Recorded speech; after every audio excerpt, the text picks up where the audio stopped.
Hey guys, first of all I apologize if you hear little voices on this video. I've got the whole family with me today. It's June 16th, it's about 6 o'clock at night, or in the evening I should say, it's not night yet. And it's still 100 degrees. And this has been kind of the norm for the last week.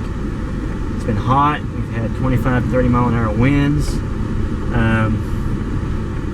And it's been 3 weeks since we got rain. Been about 2 weeks since we made the last video. Even though it's only been about a week since we posted it, we had some technical difficulties with our internet. It kept shutting off on us halfway through the upload, so I apologize for that. Not a lot going on today. Like I said, it's hot and dry, so we're gonna get out and check protein feeders, make sure that we keep them topped off right now. Go ahead and pull memory cards out of the trail cameras, see what's going on, see what we can see. Right now we're in that phase of the summer, or the winter spring food sources are, you know, going dormant, dried up, died off.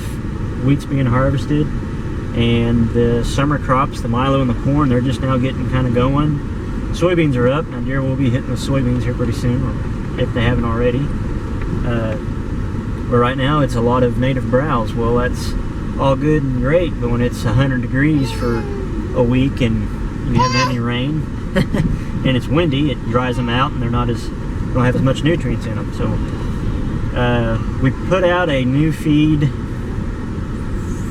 Monday or Tuesday. It's been about 4 or 5 days now, so we're just going to check them and see if the deer are liking them and making sure that they're topped off, and go ahead and check trail cameras and just kind of see what's going on. So not a lot going on, but it's just kind of one of the things that you got to do. You just got to kind of stay on top of things. And middle of June, so the bucks are they're about to, you know, they're going through the major crazy boom of antler growth, and the does are lactating. So trying to make sure that those protein feeders stay filled up so everything's good and healthy to make it through the rest of the summer. Lucky for me, all of my properties but one that I hunt on all have water sources, and they're all freshwater sources. They're all creeks, so I don't have to worry about, you know, deer leaving the property trying to find water. They've all got water, so that's about the most important thing when it comes to any kind of wildlife hunt management of any kind in Oklahoma, Texas, and even southern Kansas. You got to have water because stuff dries out in a hurry. So we're gonna get out here and check the feeders and see if, you know, the deer have been eating them or not. So here we go. Alright guys, here's the first feeder. Filled it up already. It was down about to there, so 4 days, that's, I don't know, not a ton of feed taken out, but there's that new trail that we put in and a bunch of tracks in it, so at least we know they're up in here. I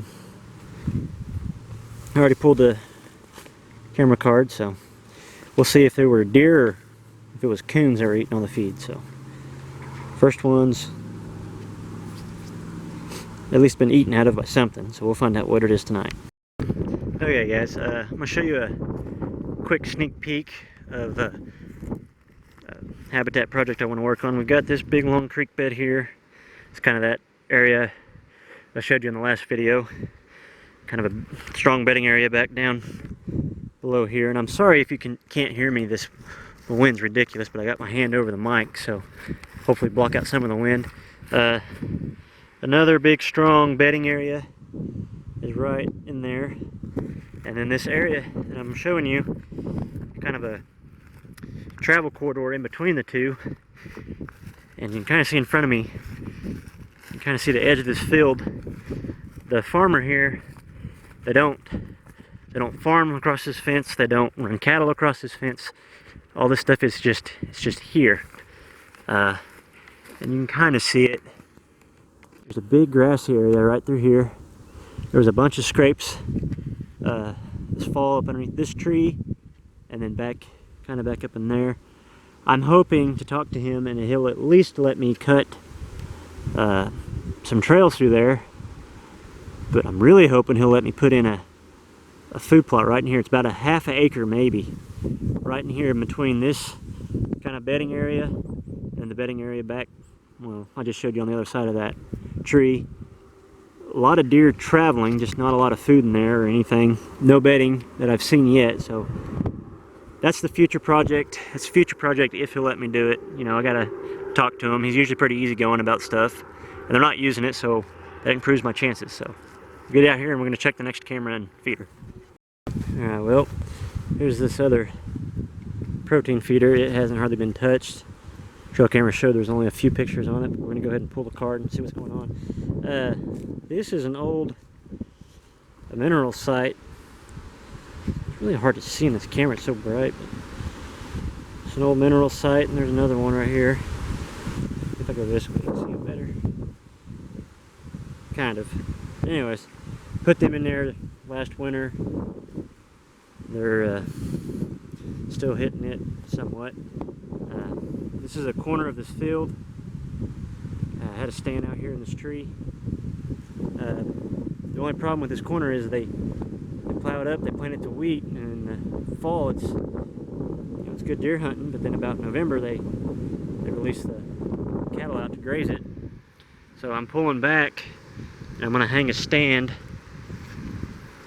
right up here in this big oak tree, and this kind of overlooks this little creek bottom. The creek is just right on the other side of these trees, and there's some good trails going back this way, and you see the ground's kind of tore up in here with deer tracks. So, good trail going back that way, good trail going down there, and there's another creek crossing back in there. So this will be a good one, but probably going to save this stand for more of a north wind stand, because the creek is right there and it's real high bluffed, so nothing would, you know, if I'm up high enough, my scent should go over that top, and there's nothing across that creek but cattle pasture. So protein feeder was, again, just about like that, so there wasn't that much taken out of it, so we topped it off and go home, check trail cameras, and see if there's anything in here. Okay guys, got back to the house, checked those memory cards. Quite a few does hitting the feeders, of course raccoons, a couple of small buck. Actually there's one buck in particular, little guy, he's been in there about every night.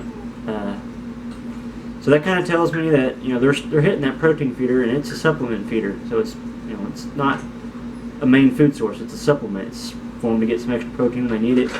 It tells me that even though it's hot and dry, that their natural native browse is still holding good nutrients for them, so that's a good thing. I know this one's kind of boring. There's not a lot going on this week. You know, not every week we're putting in a food plot, not digging a pond, not, you know, cutting limbs, or, you know, doing whatever. Sometimes it's just the simple stuff. So, all right, we'll catch you next time.